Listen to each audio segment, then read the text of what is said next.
Viewpoint. The show is about to start. We've taken this show in October 2010. It'll air on public access here in Chicago in December. So I don't know what's going to happen in the next 6 weeks because, all hell could break loose. The recession is real.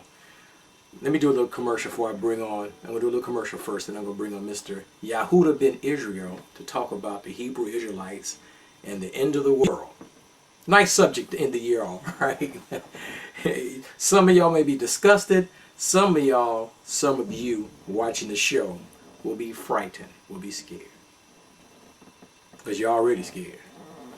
And you need to be scared. Now here's the commercial. People ask me, they come up to me on the street, they say, Mark, I haven't seen you on television in a while. The show is always on.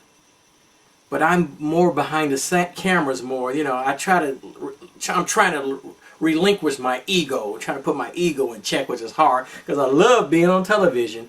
So I've been behind the camera a lot. Like this video, I'm going to do a little intro.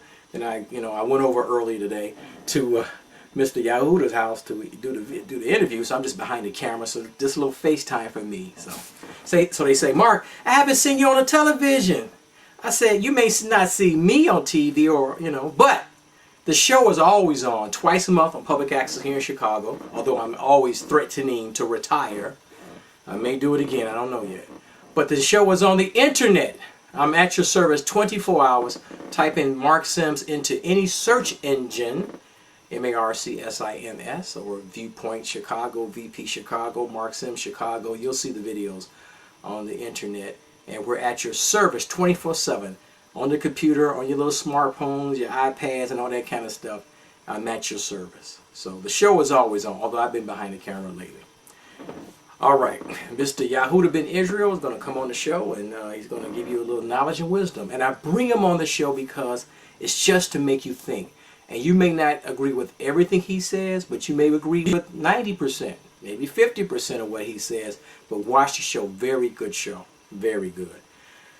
And another reason why I bring him on, because we live here in the African American community in Barack Obama's adopted hometown of Chicago, Illinois. And we live on the south side.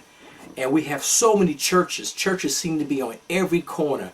We have these religious leaders. In fact, Reverend, not Brazier, he has a big church also, but what's the guy named? Meeks over there. He has a hockey arena. Reverend Meeks has a hockey arena, one of the largest churches in the city, in the state, and one of the poorest, most destabilized neighborhoods in Chicago and in America. Nice people to live there, but there's a few fools that ruin it for the rest of the people that live there. So, with all this religion, African Americans have all this religion. They read the Bible all the time. They praying to Jesus all day long. It's seemingly pray to Jesus all day long. But we have the most destabilized neighborhoods. We're imploding right before our very eyes. Our marriages are disintegrating. Our children are going crazy. Our children, it's just a lot of debauchery. I'm all for a little debauchery for daddy, for me. But the debauchery for our children, and it's being exposed to our children, it's mayhem out there. You heard about mayhem on the Allstate commercials, but you ain't talking about the mayhem in our neighborhood. It's unbelievable. So I'm going to bring on Mr. Yehuda Ben Israel, and hopefully, you'll read, this is for you, because I don't read the Bible. This is for you. Those of y'all who say y'all believe in Jesus, believe in God, read the Bible. Maybe y'all need to read the Old Testament, follow the law, turn away from your wicked ways, and maybe our land will be healed. Now, Mr. Yehuda Ben Israel, let's go to the video.